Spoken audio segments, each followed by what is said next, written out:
कुणाल कामराने व्यंगात्मक गाणं केलं असं मला वाटत नाही. त्यांनी सत्यात्मक गाणं केलेलं आहे. जे सत्य आहे ते त्यांनी जनभावना त्यांनी मांडलेल्या आहेत. आम्ही आज सुद्धा बोलतोय, जे चोरी करतात ते गद्दार आहेत.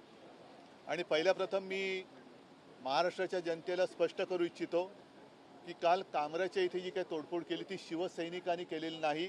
त्याचा शिवसेनेशी संबंध नाही. ही कदाचित एसनशी गटाने केली असेल किंवा गद्दार सेनेच्या एसनशी गटाने केलेली असेल. मुळामध्ये हे जे राज्य चाललंय ते छत्रपती शिवाजी महाराजांच्या आदर्शाने चालले की गद्दारांच्या आदर्शाने चाललेलं आहे. हा आता एक सोक्षमोक्ष लावण्याची वेळ आलेली आहे. आणि काल जे भेकड लोक आहेत त्यांना त्या गाण्यावरनं तथाकथित त्यांच्या गद्दार नेत्याचा अपमान झाला असं वाटलं म्हणून तोडफोड केली. हे गद्दार यांना छत्रपती शिवाजी महाराजांचा अपमान करणारा कोरटकर दिसत नाही, राहुल सोलापूरकर दिसत नाही. कोश्यारीने अपमान केला होता तेव्हा कोश्यारींचा निषेध करण्याच्या यांचा धाडस नाही. हे भेकड लोक आहेत आणि गद्दारच आहेत. त्याच्यामुळे कुणाल कामराने काही अयोग्य केले असं माझं मत नाही. कुणाल कामराने जनभावना व्यक्त केलेल्या आहेत.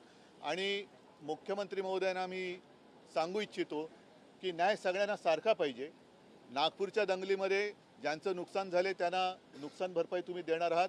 तसंच कुणाल कामराच्या स्टुडिओची किंवा तिथे जिथे त्यांनी जो कार्यक्रम केला त्या जागेचं ज्यांनी नुकसान केलं त्याची नुकसान भरपाई त्यांना दिली गेली पाहिजे. आणि हे जे भामटे भेकड गद्दार लोक आहेत ज्यांनी काल ही तोडफोड, ज्यांना छत्रपती शिवाजी महाराजांचा अपमान केलेला चालतो मात्र गद्दाराचा अपमान चालत नाही, त्यांच्याकडनं दाम दुपटीने वसूल करावी.